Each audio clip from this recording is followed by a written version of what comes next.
Ma olen 75 aasta vanune, et ilmselt mul ei ole selle metsaga mingit plaane. Selles mõttes, et lähema 10 aasta jooksul siin mingit tööd ette näha ei ole. Haimendada teda vaja ei ole.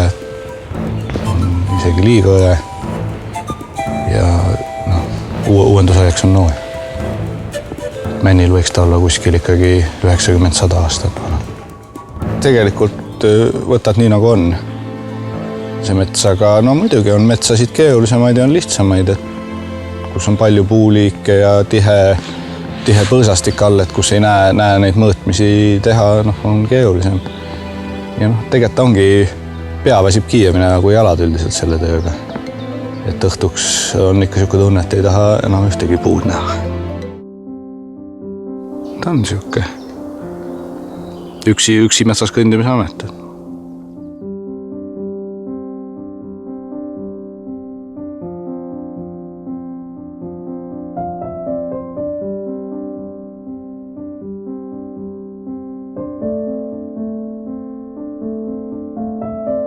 Metsakorraldus, kui ma hakkasin tegema, ega alguses ei saa muid mõtteid üldse mõelda. Hiljem, kui on juba kogemus, siis võib-olla nii palju ei mõtle kogu aeg, aga sa pead kogu aeg jälgima, kus sa oled, mis seal kasvab, mis muutused toimuvad.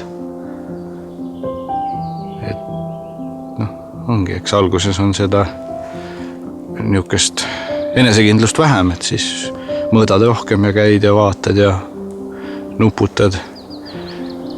Hiljem juba kogemuse tekkides, ei pea nii palju enam pead vaevama, et tekib mingi rütm. Kindlasti ma ilmselt näen metsa teistmoodi kui tavalised inimesed, et tavalised inimesed sellised asju ei vaata ilmselt. Et ma olen täheldanud ka niisama kõndides, et vaatad juba, et siit jookseb mingi piir, et siin on nüüd selline mets ja siin on selline.